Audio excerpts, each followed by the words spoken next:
SOCIMED y Berserk, Círculo Académico de Medicina.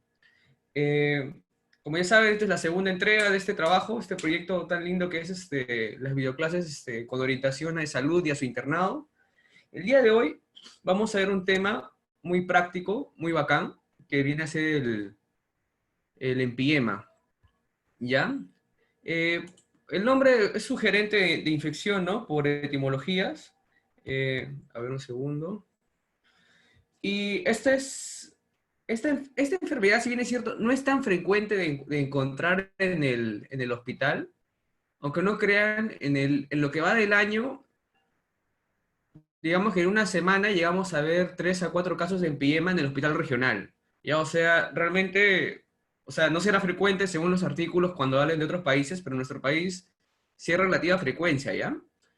Y ¿sabes qué es lo mejor de esta enfermedad? Que su manejo temprano es muy, tiene buen pronóstico, ¿ya? Entonces, por eso es el meme de acá de la izquierda, ¿no? Eh, sí, por eso. A ver, a ver. Juan, ¿me escribes que acepte cuál solicitud?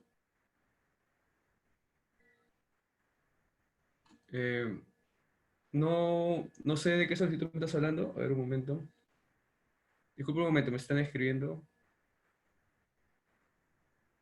Ah, no sé cómo emitir esa solicitud para grabar, Juana. No me ha llegado nada a mí. A ver, voy a ver tu participantes. Juan. No le encuentro acá la solicitud, Juan. Déjame, le agarro más cancha. Creo que Pino lo está grabando del otro lado de la pantalla, de tal forma que lo alcanzamos, ¿ya? Eh, Creo que sí se puede grabar en la misma laptop, pero con Camtasia. ¿Ya? Pueden usar Camtasia. Ya, miren, Pino me acaba de confirmar que él está grabando la clase, así que no hay problema. Ya, chicos, vamos a ir trabajando. ¿Ya? No se preocupen de eso. La clase la está grabando Francis Pino, de Sosemun, y ya después la estará alcanzar él. ¿Ya? Seguimos entonces. Entonces, ¿qué quiere decir con el hecho de que tiene un buen pronóstico cuando el manejo es temprano? Quiero que observen a la izquierda el meme que dice, ¿por qué viene urgencias? Tengo dolor desde hace 4 años y le meto un bofetazo. Ya, esto es porque es así. La mayoría de pacientes que vienen con empiema vienen cuando ya tienen el empiema. Bueno, que suene redundante, es porque el empiema no es sino la consecuencia de un derrame pulmonar, de un derrame pleural infectado que no ha sido corregido a tiempo, ¿ya? También llamado derrame paraneumónico. Entonces, chicos, vamos a trabajar, ¿ya? Primer punto. El tema del día de hoy es derrame y empiema pleural. Introducción. A ver, ¿dónde está mi láser? A ver. Ya. Introducción. Primero hay que tener algunos conceptos previos, ¿no? Un poco de anatomía. Este, Vamos a chequear. Ya.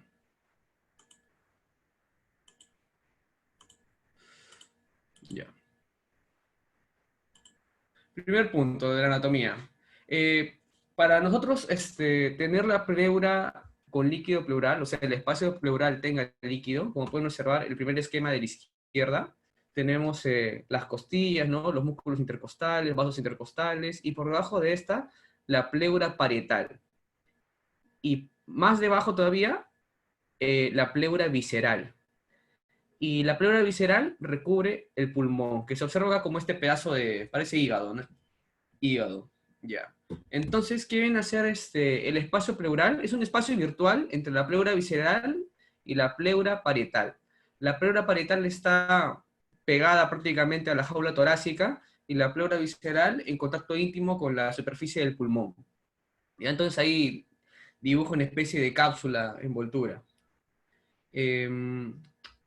Irrigación. El líquido pleural va a provenir de dos fuentes. Una es la pleura parietal y la otra es la pleura visceral. La mayor cantidad de líquido pleural proviene de la pleura parietal. Ojo, no de la visceral. Por eso es de que hay pacientes que presentan derrames pleurales consecutivos. Por ejemplo, ¿no? Tú drenas el derrame y el paciente pasa un mes, pasa una semana y vuelve a llenarse. Entonces, lo que se hace es, se les quita la pleura parietal y cesa el derrame, ¿no? O sea, ¿qué te quiero decir? ¿No? De que la pleura parietal no es vital, se puede quitar quirúrgicamente. Entonces, si hablamos de la pleura parietal que contiene que produce la mayor cantidad de líquido pleural, ¿de dónde va a prevenir este líquido? A partir de la irrigación de las arterias intercostales y las frénicas superiores. Las arterias intercostales, junto con las venas intercostales, se encuentran por debajo por debajo del, por debajo de cada costilla. Por un paquete vasculonervioso junto con el nervio intercostal. Es por eso que cuando nosotros le coloquemos a un paciente un tubo de tórax o una aguja para toracocentesis, nosotros al momento de insertarle la aguja, un momentito, necesito el pulmón, o sea, en la imagen inferior de la izquierda, colocamos la aguja por encima de la costilla, porque si yo entrara por debajo, es muy posible, prácticamente improbable, de que yo voy a lesionar o sea, es muy posible, casi es 100% seguro de que voy a lesionar el paquete vasculonervioso. Ya, entonces por eso siempre lo correcto es entrar por el borde superior de la costilla, no por el borde inferior, ¿ya? Ahí denunciado. En tanto que la pleura visceral va a recibir su irrigación de las arterias pulmonares y las pericardiofrénicas, ¿ya? Entonces, mira, por fuera están las costillas y por fuera, ¿qué más está? La pleura parietal. Entonces, ¿quién irriga? Las intercostales. Pleura parietal, por fuera están las costillas, en consecuencia, las arterias intercostales. En cambio, la pleura visceral, en contacto con el pulmón, arterias pulmonares. Ahora el drenaje. Para la pleura parietal, la drena es la misma que la irriga. En el caso de ser arteria intercostal para irrigar, vena intercostal para drenar. Y en el caso de la pleura visceral, que es irrigada por las arterias pulmonares, eh, sería drenado por las venas pulmonares. ¿Te das cuenta? Es un juego de palabras. Entonces, repetimos brevemente. Pleura visceral, ¿quién irriga y quién drena? Arteria, vena pulmonar. Pleura parietal, ¿quién irriga, quién drena? Arteria y vena intercostal. Ya frénicas superiores, pericardiofrénicas son delicatessens. Y en tanto que los linfáticos corresponden a las redes supra e infradiafragmáticas. ¿Ya? Eso es todo. Siguiente punto. Un poquito de fisio. El líquido en el espacio pleural, observen, tiene un contenido de 0,1 a 0,2 mililitros por kilogramo. O sea, si hablamos de un adulto, fisiológicamente hablando, el modelo 70 kilogramos, varón, vendría a ser aproximadamente 7 a 14 mililitros en todo su peso, ¿ya? Sin embargo, este líquido está constantemente renovado y va a variar dependiendo del grupo etario. Si hablas de un adulto, se renueva 300 a 500 mililitros en 24 horas, pero si hablas de un niño, es de 2 mililitros por hora en cada hemitórax. O sea, en un día un chibolo renueva aproximadamente 48 mililitros por pulmón. En conjunto, 100 mililitros. Y van a haber características que hay que tener en cuenta cuando estudiemos el líquido pleural, ¿ya? Primero que nada, las células. En contenido tiene aproximadamente 1000 a 5000 células.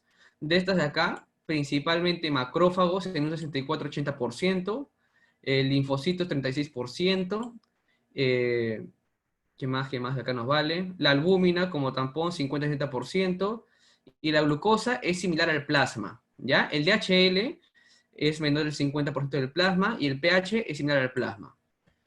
¿Por qué es importante aprender pH, DHL, glucosa, proteínas en general, 1 a 2 gramos por decilitro?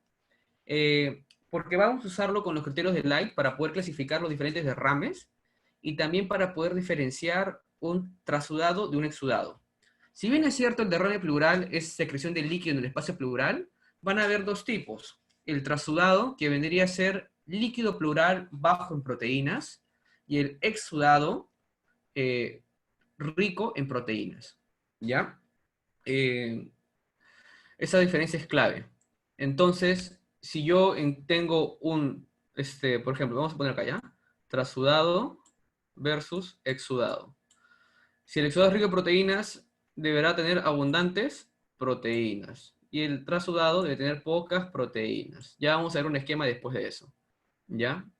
Si un líquido pleural está infectado, ¿qué esperamos encontrar? ¿Abundantes células o pocas células? Abundantes blancos, por supuesto. Entonces los macrófagos también deberían estar aumentados, principalmente en exudados. Vamos a encontrar que los linfocitos van a estar aumentados en neoplasias, ¿ya? Los macrófagos en otros procesos infecciosos. Ya. Eso de ahí para ir entrando en una previa, ¿ya? La glucosa también hay que tener en cuenta que va a estar aumentada en trasudados y disminuida en exudados. Y esto es por lógica, porque mira, si en un exudado hay abundantes células en el líquido pleural, va a haber mayor demanda de gasto energético. En consecuencia, estas células van a consumir mayor contenido de glucosa y va a caer el contenido de glucosa en el líquido pleural. ¿Ya? Ahora, cuando nosotros aspiremos un poco de líquido pleural, se supone que ese líquido no debe tener olor, debe ser un líquido estéril, limpio, ¿no? Pero hay características en el olor que nos pueden indicar, nos sugiere ciertas enfermedades de base. Por ejemplo, voy a cambiar de resaltador, disculpen ya. Si yo tengo un olor pútrido, observen al inferior a la izquierda, sugiere un empiema anaerobio, o sea, una infección del líquido pleural con abundantes anaerobios. Si encuentro restos alimentarios en ese líquido pleural, posiblemente se ha roto el esófago. Si encuentro restos biliares, un colotórax, o sea, se hace una fisura entre la vesícula y el espacio pleural. Y si es lechoso, sospecho de un quilotórax, un pseudoquilotórax, y si siento un color o olor a anchoa, posiblemente es un absceso amebiano, ¿ya? Por si no recuerdas lo que es un absceso es una masa pútrida de pus encapsulada, ¿ya? A ver, a ver.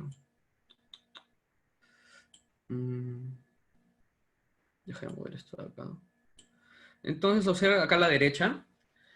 Tenemos en este esquema de acá, o sea, inferior a la derecha, un esquema de la pleura parietal y el espacio pleural en base a sus presiones, ¿ya? Es lógico, recordamos un poco de física, ¿no? En la dinámica de fluidos, ¿cómo es el flujo de un líquido? Va de... El líquido fluye de mayor presión a un lugar de menor presión. Entonces vamos a manejar dos tipos de presiones en los espacios de la pleura y el espacio, en la pleura y en el espacio pleural. Tenemos la presión osmótica relacionada a las proteínas, contenido celular, etcétera, y la presión hidrostática en base a al líquido que aplica fuerza contra las paredes. Entonces, observamos que la presión osmótica en la pleura parietal es menor y ofrece una presión negativa que jala líquido, o sea, como tiene pocas proteínas, jala líquido, y en consecuencia, la pleura visceral que tiene también ejerce una presión negativa, eh, también quiere jalar líquido hacia el espacio pleural. Sin embargo, si calculas el resultante, 34 menos 16, obtienes 18 positivo hacia adentro de la pleura parietal. En consecuencia, tienes una fuerza de 18 que está jalando líquido pleural hacia la pleura parietal. Sin embargo, observa que también hay una presión hidrostática, o sea, de líquido contra las paredes de la pleura, ¿ya?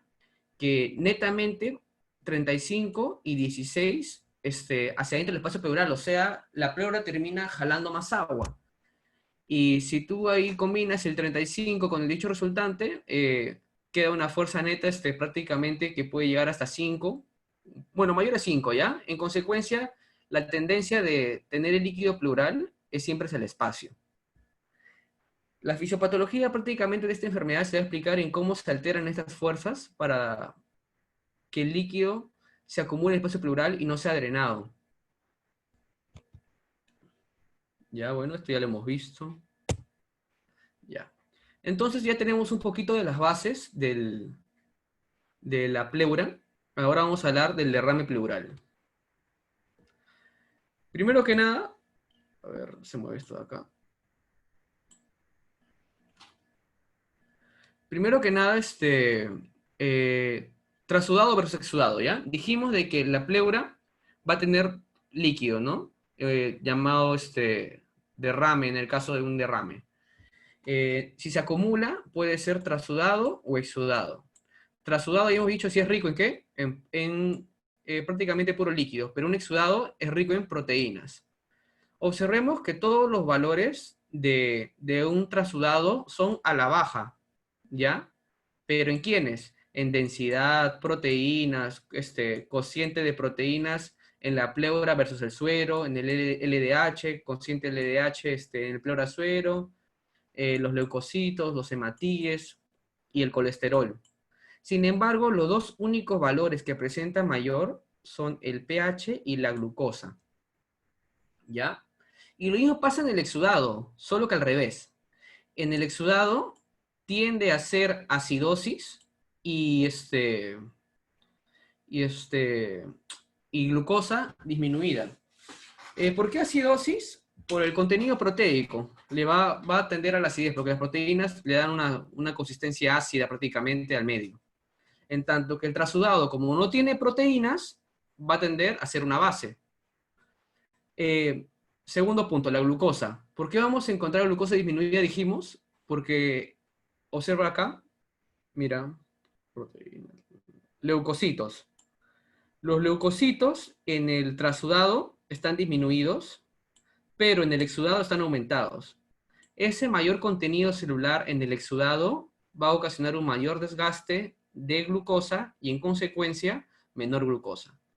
En tanto que en el trasudado los leucocitos están disminuidos, entonces hay un menor desgaste de glucosa y la glucosa está en aumento.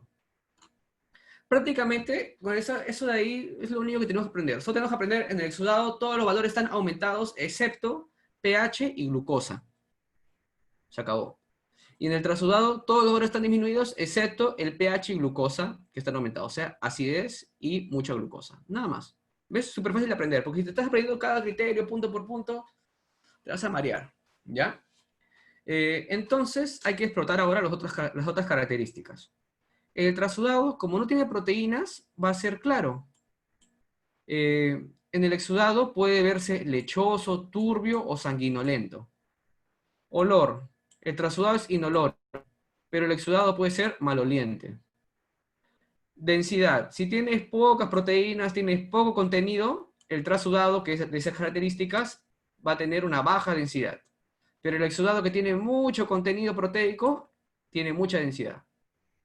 Proteínas ya disminuidas en trasudado, aumentadas en exudado.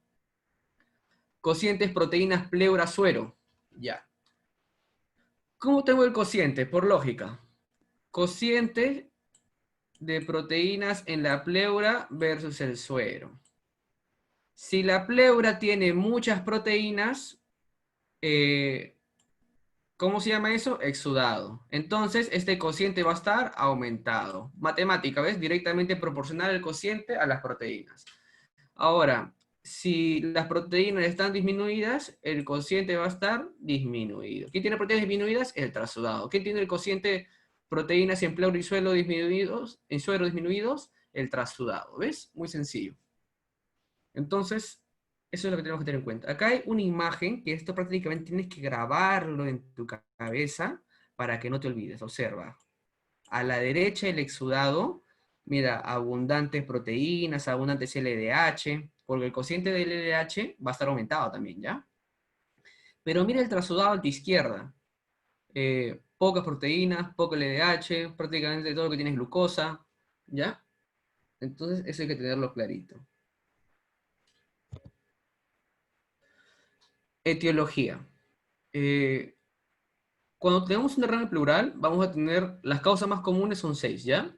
Una es que sea maligno, prácticamente lo que hace las causas malignas como los cánceres, obstruyen el drenaje y como no se drena el líquido pleural, tiende a llenarse este espacio pleural y, y ya pues como se llena por obstrucción de preferentemente linfáticos, haces el derrame.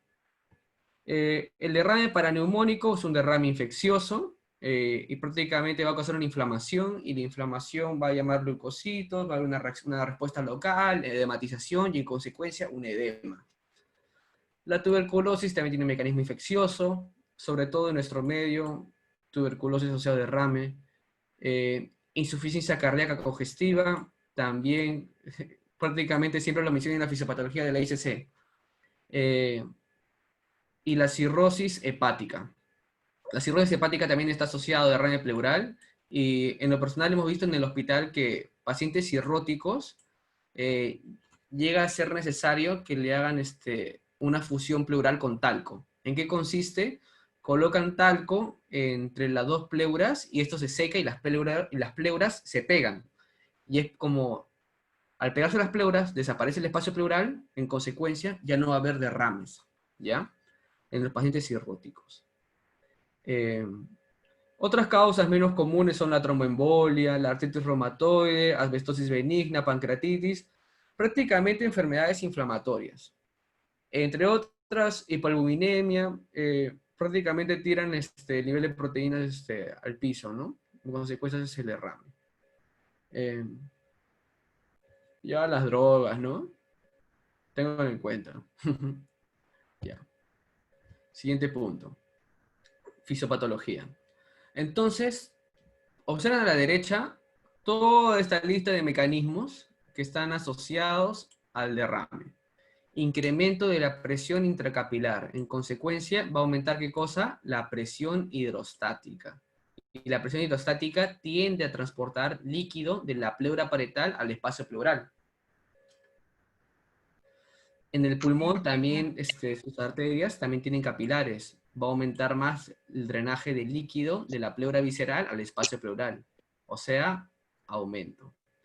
La disminución de la presión pericapilar también va a causar que se acumule líquido, disminución de la presión oncótica, incremento de la permeabilidad capilar, disminución del drenaje linfático. Esto de acá especialmente en procesos cancerosos obstructivos, comunicaciones pleuroperitoneales, rotura del conducto torácico, elevación de la presión de la vena cava, disminución de la absorción, interrupción del sistema de acuaporinas. ¿Quién aprende su micrófono para apagarlo ahorita? A ver. ¿Quién es HB que aprende su micrófono? Ya. Ya, continúo. Entonces, si quisiéramos resumir todo esto, muchachos, en estas dos características principalmente. El flujo de líquido pleural determinado por las fuerzas de Starling, o sea, si alteramos las fuerzas de Starling, vamos a tender a hacer un derrame. Y la acumulación por alteración de la presión hidrostática y la oncótica. Si aumenta la presión hidrostática, ya hemos dicho, se va a producir más líquidos en el espacio pleural. Y la presión oncótica por aumento de proteínas, o descenso de proteínas en el espacio pleural, o aumento de proteínas en el espacio pleural, como aumentan las proteínas es más denso, jala más agua, y descenso de proteínas en las pleuras, ¿ya? Siguiente punto. Ahora quiero que mires esta imagen de acá, bien bacán. Cuando nosotros tenemos un derrame pleural, lo que se hace comúnmente es una radiografía de tórax, ¿ya? ¿Por qué? Porque si tú estás de pie, la radiografía de tórax va a mostrar un nivel de agua en las bases del pulmón, ¿ya? Incluso cuando percutimos va a haber cierta matidez. Pero sin embargo, hay una curva, que es la curva de Damusiu. Voy a dibujarla acá. Espera un momentito. O sea, acá tienes tu tórax.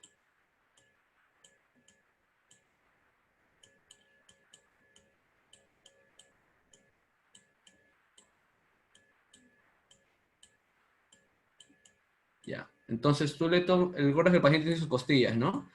Entonces, en el reborde costofrénico, cuando un paciente no presenta puede haber líquido pleural, pero está libre, este borde que se muestra en la radiografía es la curva de Damusiu, ¿ya?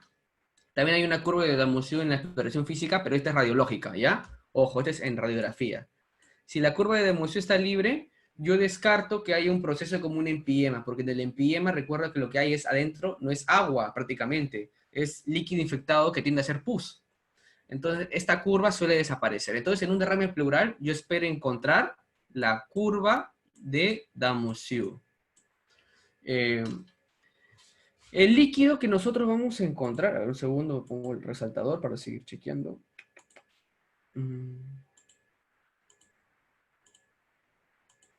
Ya. El líquido debe ser mayor de 10 milímetros o determinado por un ultrasonido torácico, ¿ya? El ultrasonido torácico nos va a permitir determinar las características del líquido que estemos observando dentro del espacio pleural, ¿ya? Sin embargo, una radiografía torácica no nos permite, porque prácticamente lo observa todo homogéneamente. Pero si yo tengo el líquido con una ecografía que está diseñada para fluidos, me va a ser más fácil chequear las características. Ahora, en el caso que sea líquido mayor de 10 milímetros, yo al paciente le hago una toracocentesis. ¿En qué consiste? Le voy a poner una agujita, como ya hemos visto, aquí en el pulmón. Aquí, disculpen, en el tórax, en el pulmón. ¿Ya? Es una aguja pequeña, fina. ¿Y cómo se va a hacer? Tienes a tu paciente su tórax, su bracito. Recuerdas que por delante de la axila, línea axilar anterior y por detrás, línea axilar posterior y en el medio, la línea axilar media. Tomamos como punto de referencia la línea axilar media y el espacio entre la cuarta y quinta costilla. En el borde superior de la costilla, ahí insertamos la aguja de toracocentesis en dirección hacia arriba y hacia atrás, ¿ya? No voy a entrar en detalles porque esto de acá lo vamos a desarrollar más a fondo cuando veamos el tema de trauma torácico. Entonces, ahí se coloca la aguja y empiezas a drenar todo el líquido, ¿ya? En el caso de que todo ese líquido tienes que hacer un estudio de ley, ya estás obligado prácticamente. Eh, Le determinas el pH y también puedes enviar un estudio citoquímico, citológico o a cultivos y tú vas a determinar si es un exudado. Y en el caso de un exudado y el examen hematológico te determine que sea de predominio linfocítico, tú ahí, mi querido amigo, vas a sospechar de un proceso maligno o tuberculoso.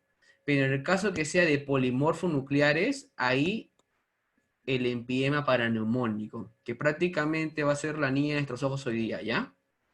El empiema paraneumónico es el inicio de todo este proceso. No miento. El empiema paraneumónico es en qué no queremos ver que se convierta el derrame pleural, ¿ya? ¿Por qué? Porque tiene una evolución que aproximadamente en 12 a 14 días se complica y causa daño que puede ser irreversible, ¿ya?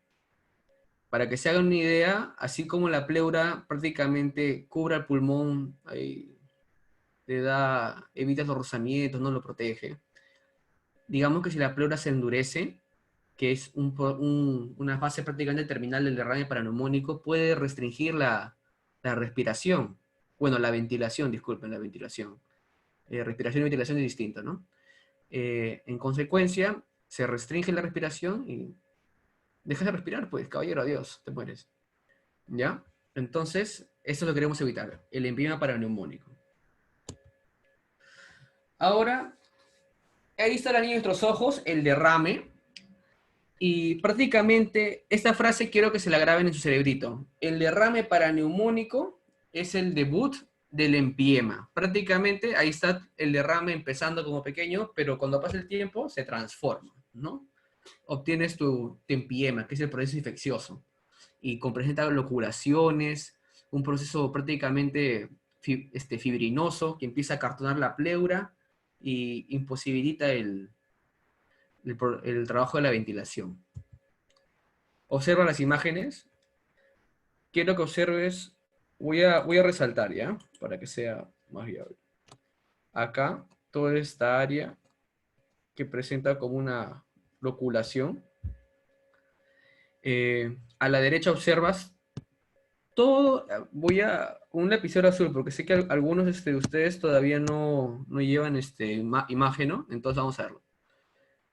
Observen a la izquierda, la segunda imagen, dice la imagen B, ¿ya? Voy a encerrarla de rojo. El pulmón, un pulmón limpio, ¿no?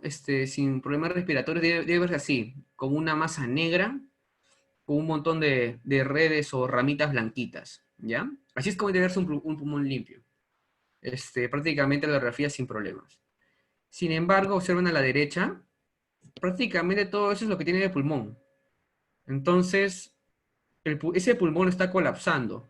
Y el resto del pulmón, que voy a teñir de rojo, está lleno de líquido infectado, purulento. En realidad no sabemos, porque esto de acá, no, sí sabe, aunque es una tomografía, ¿no?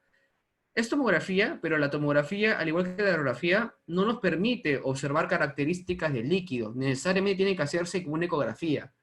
Y es un error común, y por no decir estúpido, eh, querer obtener las características de un derrame, empiema, lo que quieras, con una tomografía. Porque recuerda de que este líquido no tiene vasos. Entonces, el pulmón, que es así, ¿no? El pulmón tiene vasos. El pulmón colapsa y prácticamente todos los vasos van a quedar en esta área de pulmón colapsado. Y todo este espacio lleno de líquido, sin vasos, la sustancia de contraste, no va a llegar y en consecuencia la tomografía no va a poder apreciar sus características, lo va a ver como una masa. Entonces no tiene sentido usar una tomografía para estudiar el líquido infeccioso. Siguiente imagen. Eh, es la que está en la esquina inferior izquierda. Esquina inferior izquierda. Se observa, a ver, si pinta. Se observa acá el pulmón libre, negrito, y a la derecha se observa todo el área de infección, ¿no? Todo este líquido infectado purulento. Siguiente imagen. Observamos otra vez el pulmón limpio, y a la derecha todo esto se queda con pulmón. Todo esto está lleno de líquido. Entonces los pulmones tienden a colapsar. Y acá a la derecha, quiero que observes. ¿Ves toda esta masita blanca de acá? ¿Parece coco rallado? No. Esto de acá es prácticamente, bueno, es fibrina que ha recubierto el pulmón. Lo que pasa es de que la fibrina, como consecuencia de la reacción inflamatoria que hay en el pulmón, empieza a acumularse en la pleura, ¿ya? Y empieza ahí como que a tejer, ¿no? Y engrosa un poco la pleura, y finalmente, ¿qué pasa cuando tienes una costra? Las costras tienen fibrina, ¿no? La costra no se pone dura, igualmente hace con la pleura. Se pone dura sobre la pleura y la cartona. Entonces, esa pleura, en lugar de ser una membrana tan delgada como una cebolla y muy elástica, se convierte en una suela de zapato. Una suela de zapato que aprisiona el pulmón. Y observas al fondo ese líquido infeccioso, es el derrame infectado, ¿no? Aspecto lechoso. Siguiente imagen. Ahora, ¿cuál es la definición de empiema? Acumulación de líquido infectado en el espacio pleural. Espera, ¿no? Sí, empiema. Y derrame pleural infeccioso complicado. Antes que se agobien un poco, de este tema no hay tantas preguntas de salud. Solo he encontrado dos prácticamente, o una creo, pero no por eso significa que no vaya a venir, ¿ya? Y las preguntas relacionadas a su clínica pueden estar presentes, ya vamos a ver por qué, pero sobre todo es importante porque su manejo debe ser así, facilito para todos los que llegan al internado, porque un derrame no es infrecuente, ¿ya? Es pan del día. Etiología. Eh, ¿Cuáles van a ser las causas de los derrames? En los niños, miren, va a ser muy común encontrar neumonía complicada al derrame paraneumónico, y de todos los casos en general, 75-95% de los casos son niños. ¿Ya? Adultos con derrames paraneumónicos no son muy frecuentes. Entonces, básicamente hay que tener mucho cuidado con los pacientes pediátricos. La perforación esofágica y extensión de infección, o sea, desde otros lugares, como puede ser faringio, el mediastino o paravertebral. Y es más común en pacientes inmunocomprometidos. Etiología de la epidemia pleural según el mecanismo de producción. Tenemos la neumonía, el acceso pulmonar, bronquiectasias, prácticamente todos procesos infecciosos primitivos. Inoculación directa puede ser post-trauma, por ejemplo, está siniestrado, un ataque con cuchillo, una bala, o posquirúrgico, generalmente cuando se hace una toracostomía y no se ha cuidado las medidas de asepsia. Y aunque no crean, gran parte de los empiemas o derrames paraneumónicos son de naturaleza iatrogénica, ¿ya? ¿Y saben por qué? Porque el interno o, bueno, cualquier profesional de salud que está a cargo de colocar el- la aguja de toracocentesis, eh, lo colocan mal, ¿ya? No saben el procedimiento correcto. Entonces, esa es la naturaleza iatrogénica del derrame.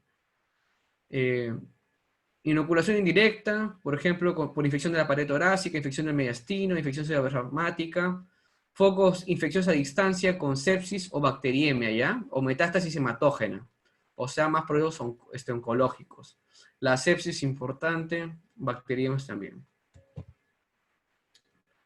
A ver. Ahora, Streptococcus, ya. Epidemiología, muchachos. Entre todos los bichos que vamos a encontrar que causen el bendito empiema, vamos a encontrar que los Streptococcus son los más frecuentes, ¿ya? 52% en la comunidad. Incluso mencionan que puede llegar hasta el 60% de casos cuando se habla de Streptococcus pneumoniae. Y en el caso del ámbito intrahospitalario, es común el Streptococcus resistente a meticilina. No, Staphylococcus aureus resistente a meticilina. Eh, Respecto a la época, el número de casos aumenta en invierno, llega a ser hasta el triple de lo que hay en verano. La mortalidad es alta en los pacientes menores de 2 años. Y hay enfermedades de base que son comunes, principalmente congénitas, ¿ya? Como el síndrome de Down.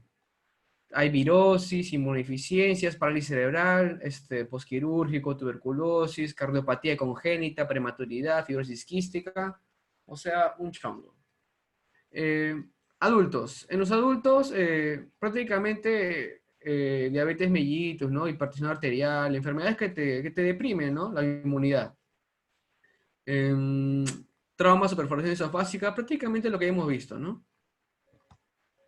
Ahora la clasificación. Esta clasificación es algo antigua, porque creo que es del 2008 y está orientada al... No, miento, no es del 2008, es antes todavía, ¿ya?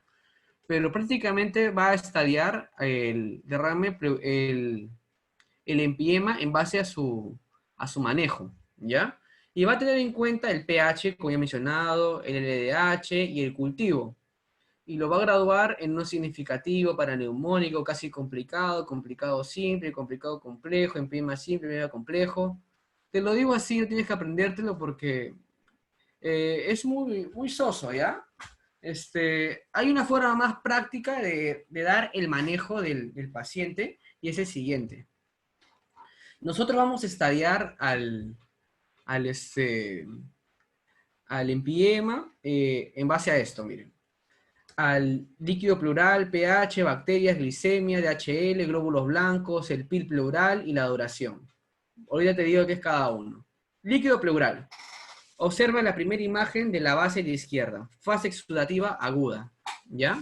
En la fase exudativa, como su nombre lo dice, exudado, empieza a acumular proteínas, ¿ya? El líquido es ceroso, observas, se ve prácticamente transparente. El pH sigue siendo ácido porque es rico en proteínas. Las bacterias están ausentes, es un líquido estéril. La glicemia es alta porque recién está iniciando el exudado. El DHL es menor de 500, todavía no se transporta. Glóbulos blancos menor a 1000 porque no hay necesidad de glóbulos blancos a mayor cantidad. Y el pil pleural, pil significa en inglés cáscara, ¿ya? Es la cáscara que prácticamente recubre la pleura cuando la pleura se acumula de fibrina, ¿ya? Entonces, esa pleura, en lugar de ser como cebolla, dijimos, se hace como una cáscara gruesa, por eso es pil. Y mira, esto es lo más importante, ¿ya? Las horas. Porque las horas es importante para poder estadiarlo. 24 a 72 horas, acá dice también 1 a 3 días para la fase aguda o exudativa, ¿ya? En cambio, si este derrame paraneumónico pasan las horas y ya no es estéril, acumula bacterias. y se vuelve turbopurulento. Observas acá estas cositas blancas, es la fibrina, ¿ya? La fibrina que se está organizando. El pH va a ser más básico. ¿Por qué? Hay menos proteínas. Bacterias en aumento, la glicemia está cayendo también en esta área. Es la glicemia líquido pleural. No, es la glicemia general, disculpen. Glicemia de la sangre. El DHL está en aumento, glóbulos blancos en aumento por la infección. El PIR pleural aún es delgado, pero es inelástico. La duración es de 7 a 10 días, o sea, prácticamente en los primeros 3 días tenemos la fase sudativa.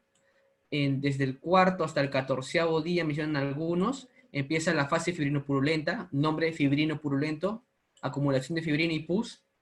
Y la última fase, que es la de organización, como su nombre lo dice, organiza, se forman conglómeros, agrupaciones de fibrina, ¿ya? Se presentan múltiples loculaciones, o sea, en la fase fibrinopurulenta ya habían loculaciones. Loculaciones son como unas bolsitas o cámaras como burbujas que se forman entre la fibrina. Es como que la fibrina tirara telaraña entre el pulmón, bueno, entre la pleura y la pared torácica, ¿ya? Entonces, todos esos huecos, como si fuera una guarida de una araña, se llaman loculaciones y son de fibrina.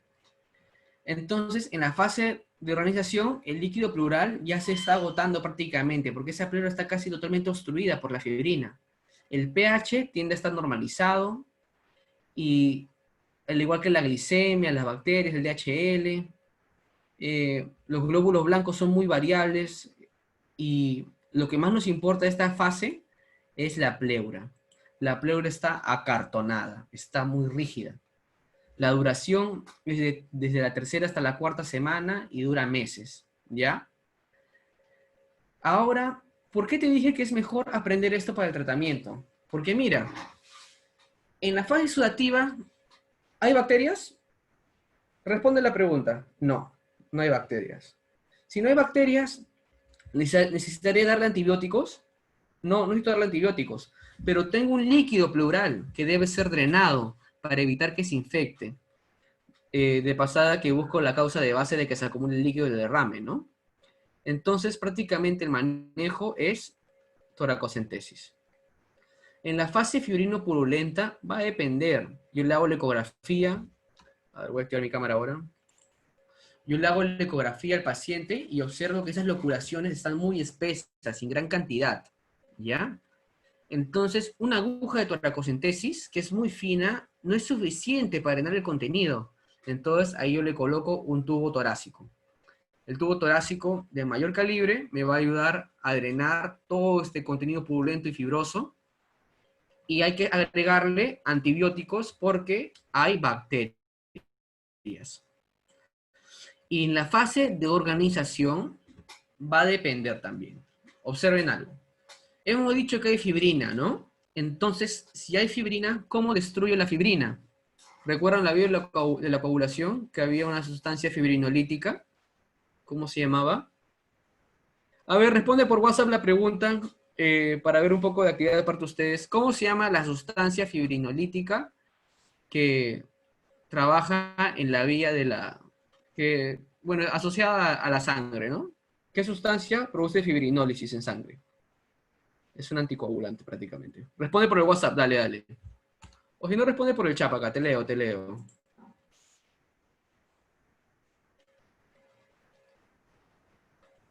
¿Cómo se formaba la fibrina? Me preguntan. Ya, los monómeros de fibrina establecen, no me acuerdo bien ya, pero yo recuerdo que establecían enlaces covalentes y puentes que prácticamente empezaban a enlazar o sea, los monómeros formaban fibras de fibrina, ¿ya? Y las fibras de fibrina, por puentes covalentes, establecían más redes, y entonces tenías una red de fibrina. Y exacto, la respuesta es plasminógeno. El plasminógeno forma plasma, degrada la fibrina.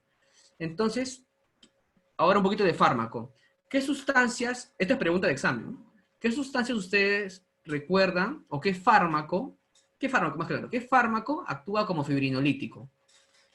Díganme al menos dos, porque son los dos que vamos a ver que trabajan hoy. Pueden responder por WhatsApp o por acá por el chat del grupo de la conferencia. Dos fármacos que degradan la fibrina.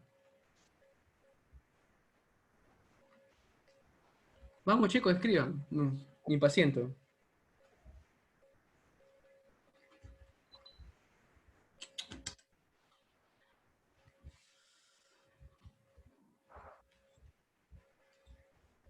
Exacto, estreptoquinasa. Pero la estreptoquinasa no es tan usada, ¿ya? Lo que más se usa es la uroquinasa. Si bien es cierto, la estreptoquinasa presenta la ventaja de que es más barata que la uroquinasa, sin embargo, respecto a su aprobación, es un poco controversial, ¿ya? Para el uso en los humanos. Lo que más se usa es la uroquinasa. Apaguen el micrófono, chicos. Y lo que hace la uroquinasa y la estreptoquinasa es degradan la fibrina. Entonces, ¿para qué nos servirían? Nos servirían en el paciente para degradar esa fibrina que está en el pil de la pleura, ¿ya? Y en el caso que presente loculaciones, nos ayuda a eliminar las loculaciones y poder recuperar la expansión pulmonar. En el caso de la fasciolinización, esas loculaciones ya están muy rígidas. Es como que tú quieras a una costra que desaparezca prácticamente, se deshaga. Una costra ya a término. No tiene sentido, no es útil. ¿Ya? Entonces, ¿qué haces? Cirugía. ¿Ya? ¿En qué consiste este proceso? Cuando la pleura está totalmente acartonada, se le hace un peeling pleural. ¿En qué consiste? Es como si le colocaras un esmeril que empieza a limar todo el pulmón. Entonces vas a prácticamente a eliminar cualquier resto de pleura sobre el pulmón. Cuando termines, queda un pulmón rosadito y listo para expandirse. Obviamente hay mucho sangrado, porque este pulmón está siendo traumatizado. Y mucha precisión, porque ahí se te pasa un poco la mano y el pulmón sale volando como espuma, ¿ya? El pulmón es muy friable, ¿ya? Entonces hay que tenerlo en cuenta. Siguiente diapositiva. ¿Ya? Todavía nos faltan 50 diapositivas. No es mentira. A ver, ¿cómo vamos?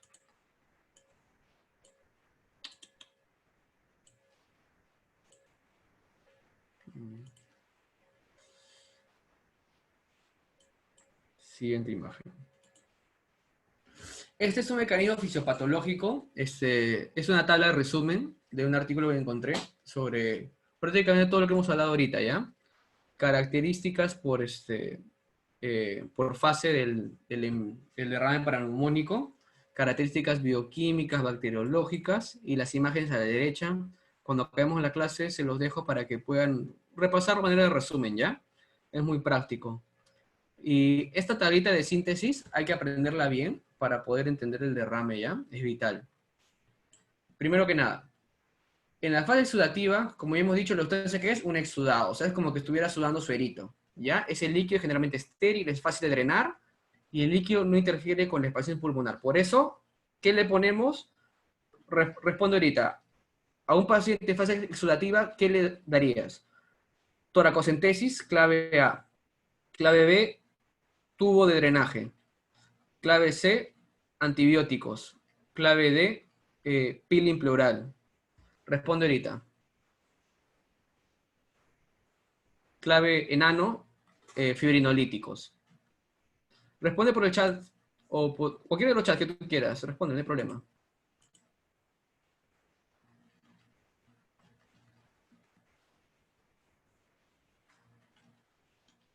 Excelente, chicos. Toracocentesis es la única respuesta para una fase exudativa, ¿ya? Si hay alguna sugestión de infección, ahí podrías usar antibiótico, ¿no? Pero previo cultivo, ¿ya? Fibrino purulenta. En la fibrina purulenta, presencia de gérmenes, se hace ácido, hay loculaciones, la fibrina se deposita en las áreas de decúbito. ¿Por qué? Porque el paciente cuando se echa, la fibrina se desplaza hacia la base, hacia la parte posterior del pulmón, y en consecuencia, cuando estás jateando, ahí se consolida la fibrina, se hace como una costra, y ya pues se hace más estable en la porción posterior, ¿ya? empieza a engrosarse la pleura y se hace el famoso pil o cáscara. Ya. Entonces, chicos, siguiente pregunta. En un paciente que tiene derrame paraneumónico fibrino purulento, ¿qué le colocarías? Toracocentesis, tubo de toracostomía o peeling. Al toque. Achachás. Vamos, chicos, estamos avanzando rapidito. Exacto, tubo de toracostomía. ¿Ya? Obviamente, si lo que tienes que drenar son prácticamente borbotones ahí de fibrina, tienes que meterle tubo. Ya no hay de otra. Y ahora, y si el paciente tiene el proceso de organización o de fibrosis, ya se, recuerden siempre, pleura como suela de zapato, ¿ya? ¿Qué le haces? No te voy a decir las claves porque yo lo he repetido mucho. Peeling, peeling, no pili. Ahora voy a escribir yo, ¿ya? Nunca han visto que las mujeres, bueno, las mujeres más que todo, ¿no? Se hacen un peeling en la piel para dejarse la rosadita. Es el mismo proceso, pero en la pleura del pulmón. Ahí, zzz, ¿ya? Peeling. Y en la fase fibrinopurulenta se les olvidó algo. ¿Qué más? ¿Qué fármaco le damos? Son 2 fármacos. ¿Cuál? Y de esos 2 escoge uno, dependiendo si tienes o no billete. ¿Qué fármaco les damos? Escriban todos. Quiero ver que se fijó en su cerebro. ¿Qué fármacos fibrinolíticos le damos al paciente fibrinopurulento?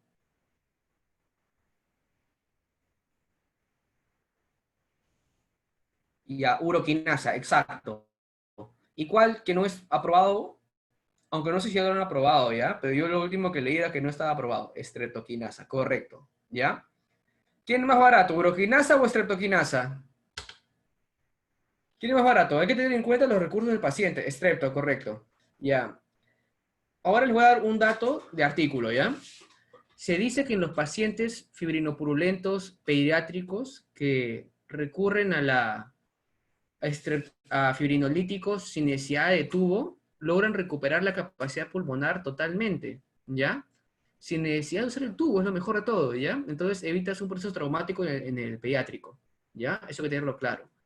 Puedes usar fibrinolíticos antes de usar un tubo de toracostomía, viendo qué tan viable sea en el neonato y lograr una buena recuperación.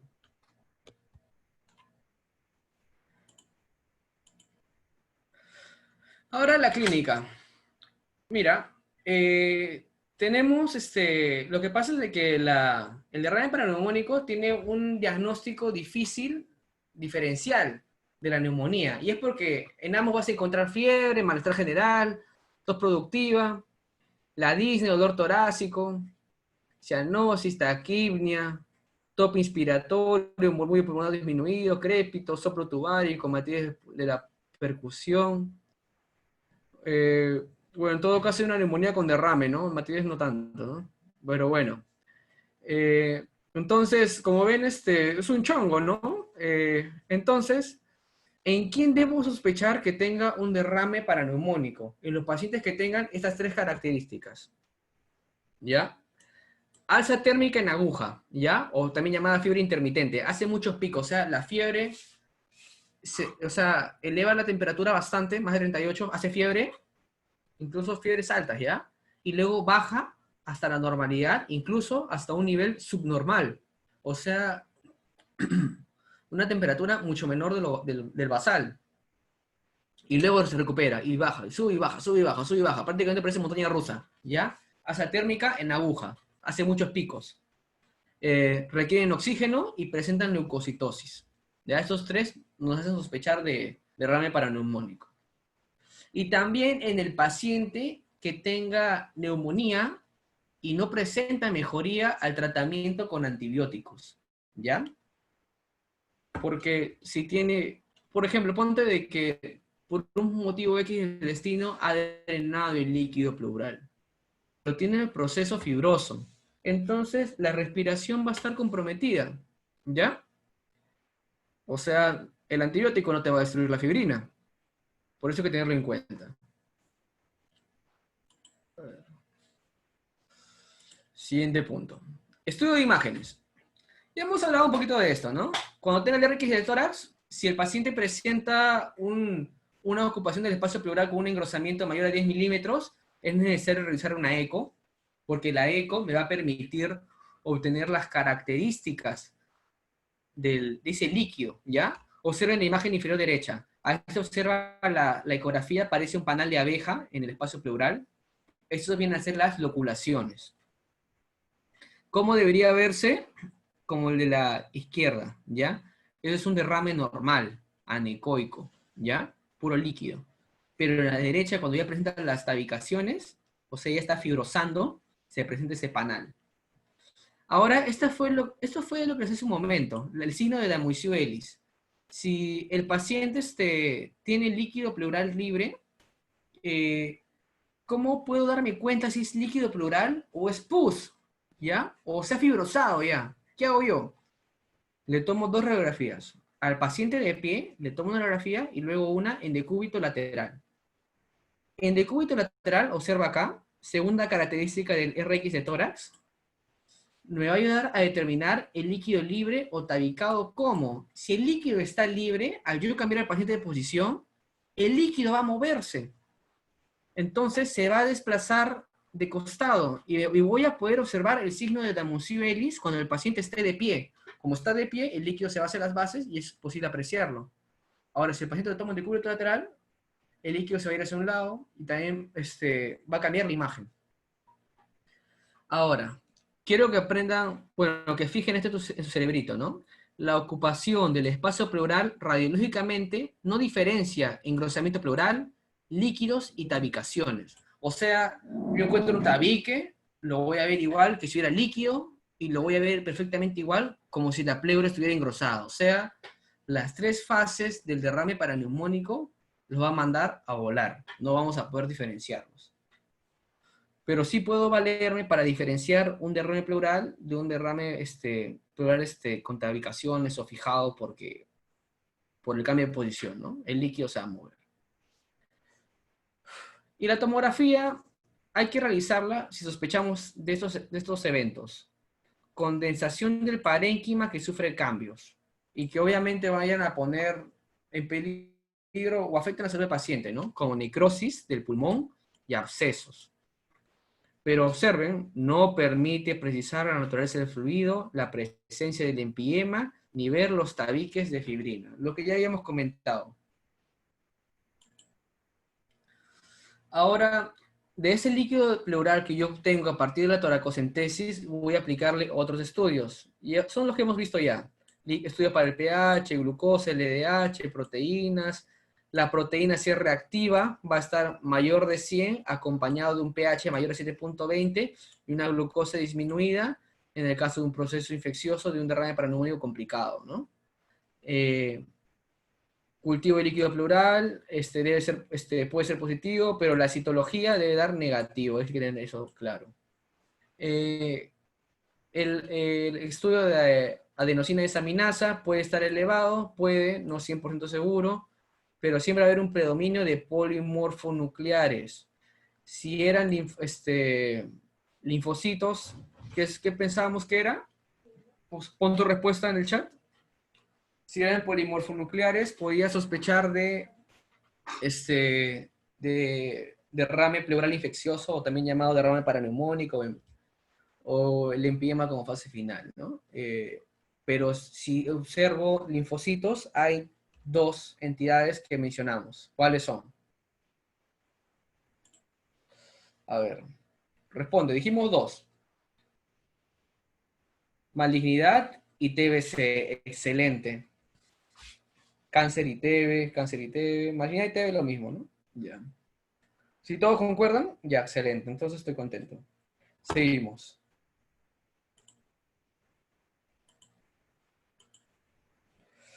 La Comisión Graham, ya mira, en el año 1918,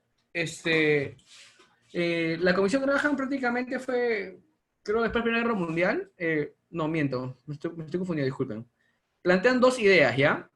Eso de la Primera Guerra Mundial, lo tengo acá porque estaba revisando el siguiente tema, que es trauma de tórax, para ustedes. Vamos a hacer todos los traumas de tórax, y ahí muchos conceptos del manejo del paciente traumatizado se obtienen de la guerra, ¿ya? Estoy acá con eso, disculpen. Entonces la Comisión Graham plantea dos ideas. Primero, el líquido infectado en el espacio pleural debe ser completamente drenado. Siempre debe ser completamente drenado. Precozmente, con métodos cerrados, y tardíamente el drenaje quirúrgico es más efectivo. O sea, precozmente un drenaje cerrado, y si es tardío, un drenaje quirúrgico. Observas a la derecha lo que mencionamos, entre el cuarto y el quinto espacio intercostal. Acá observa esta imagen de acá. Entre el cuarto y quinto espacio intercostal le está poniendo la aguja de toracocentesis, ¿ya? Las herramientas... y la segunda idea es que el empiema crónico, bueno, crónico es redundante porque el empiema siempre es crónico, se evita mediante tratamiento precoz del espacio pleural infectado, ¿ya? Por cierto, ese peeling pleural de que hemos hablado tiene otro nombre, ¿ya? Me había olvidado. Se llama decorticación pleural. Decorticar, porque le sacas la corteza, que es la pleura, ¿ya? Entonces, o sea, esto es lo que tiene que estar grabado, ¿no? El empiema crónico se evita con un tratamiento precoz, siempre, ya siempre. Solo hay dos situaciones en las que tú no evites el empiema. Una que es que, como vimos en el inicio, el paciente viene cuando le da la gana o cuando está muerto en un cajón. El segundo caso es cuando tú no has estudiado, pues, ¿no? No sabes qué hacer. O no confías en ti mismo. Pero yo pienso que primero la primera, ¿ya? Entonces, ¿cuáles van a ser nuestras herramientas? Tenemos los antibióticos que ya hemos mencionado, el tubo de toracocentesis, fibrinolíticos como uroquinasa, streptoquinasa, la aspiración guiada por imagen. Esto se hace principalmente en pacientes que empiezan a hacer las loculaciones. Y el Video Assisted Thoracic Surgery, esto de acá es para los pacientes que ya necesitan decorticarse, ¿ya? Entonces es mejor usar el BATS. El sistema de cirugía torácico asistido por video. Y acá en la imagen inferior derecha, esto de acá es un tubo de drenaje, ¿ya? Se tiene que coser a la piel porque tiene que fijarse. Y acá falta ya, pero mira, encima debería tener esto de acá. Acá se le coloca un apósito. Un apósito es como una gasa cuadradita que tiene tres extremos libres. No, tres extremos cerrados. O sea, por acá se le pone una cinta, por acá otra cinta, por acá otra cinta y un lado libre. ¿Por qué tiene que hacerse esto? Porque los pacientes que tienen colocado mal su tubo de drenaje, hacen neumotórax. El neumotórax viene a ser la acumulación de aire en el espacio dentro del tórax, ¿ya? Entonces, recuerdas de que el pulmón tiene una presión negativa para poder ventilar. Si tú le das un poco al pulmón, el pulmón va a homogeneizar su presión con la de afuera, o sea, con la del medio ambiente. Entonces, esa presión negativa va a tender a ser positiva, va a ser homogénea afuera y adentro prácticamente. Entonces ese pulmón colapsa progresivamente. Entonces, colocar mal un tubo de drenaje pleural puede llevarte a un neumotórax. No, va a llevarte de ley a un neumotórax. Y esto, chicos, es un resumen del algoritmo del tratamiento del paciente en caso de infecciones y todo lo que hemos visto hasta el momento, ¿no? Solo que como una listita, ¿no? Y esta, chicos, es la única pregunta de salud que he encontrado respecto a los abscesos y el empiema, ¿no? A de responderla. Las complicaciones de los abscesos pulmonares, espera, voy a poner el chat. Las complicaciones de los abscesos pulmonares incluyen, excepto empiema, neumotórax, epistaxis masivas, fístula broncopleural, bronquiectasia. ¿Qué creen? Respondan ustedes.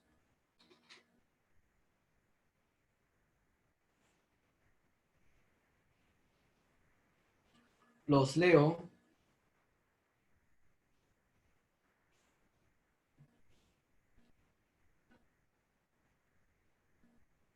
Sigan escribiendo con confianza, muchachos. Esta va a ser su única pregunta, así que respondan.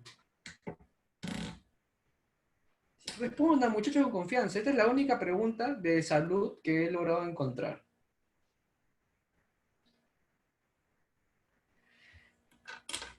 Excelente, Pino, te has ganado un chupetín. La clave es epistaxis masivas, ¿ya? Bronquiectasias, si es del pulmón, fístula bronquial, lógico, neumotórax también. Eh, ¿Por qué abscesos pulmonares creen que pueden llevar un neumotórax?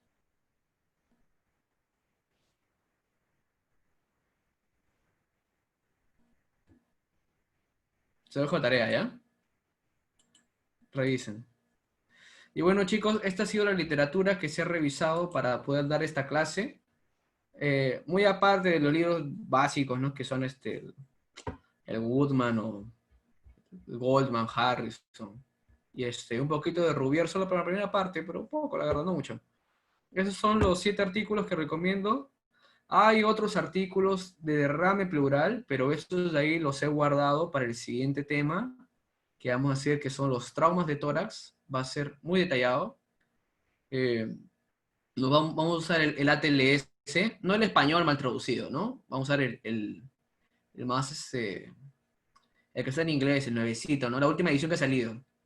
Con eso vamos a trabajar, va a ser algo muy, muy bueno, muy bacán. Y un videito del drenaje, ¿ya? Ojalá la siguiente clase se pueda hacer presencialmente, ¿no? Si no, la otra semana, quizás acabando, tomamos el siguiente tema, o este finde, viendo cómo va el tiempo, ¿ya? Entonces, chicos, esos artículos de ahí se los recomiendo.